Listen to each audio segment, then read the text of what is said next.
Akala ko ay magrarap ako din eh.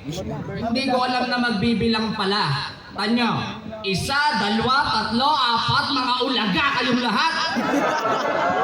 Akala nga yata ng mga ribasta na, ano? Anong akala nyo sa akin? Akala nyo? Uunahin ko na tong beast. Self-proclaimed na halimaw. May koronang gawa sa hangin at yabang na nag-uumapaw. Di ka astig, not even deep. Masyado kang mababaw. Madami pang halimaw sa ibang gubat. Wag mo i-claim na ikaw sa ibabaw kasi hindi ka beast. Kundi, eko ka lang ng sarili mong komento. Kaya itabi mo na yung bansag mo sa sarili mong imbento. At ikaw, Casper? Casper is an English name of a ghost. Doon pa lang hindi ka na mas Pinoy. Isipin mo, foreigner na multo. Di ba irrelevant ka na, boy? It won't make sense to fight fire with fire. Ako'y elemento ng apoy ang tinititigan mo isantel mo. Masusunog ka tuloy.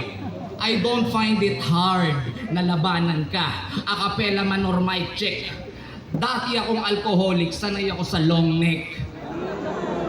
Oy, pare! Kamusta na? Hindi ka na pala si One Lie Ace? Congrats! Yung pangalan mo hindi na pang Jejemon.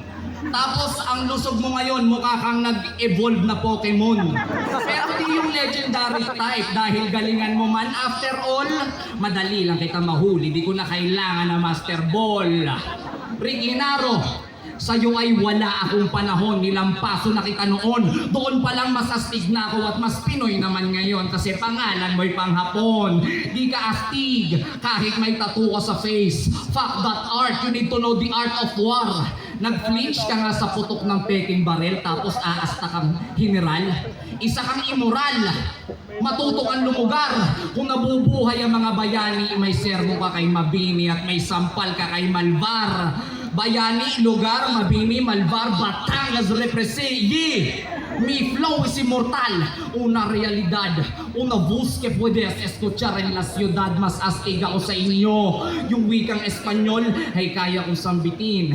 At kung sabihin, yung di ko mahal ang wika natin ay bibigyan ko ng diin. Yung dalawang bantog na aklat ni Gat Jose Rizal, Spanish ang ginamit nung unang beses na limbagin. Wala kayong karapatang questionin yung mga bagay na hindi nyo naman kayang gawin.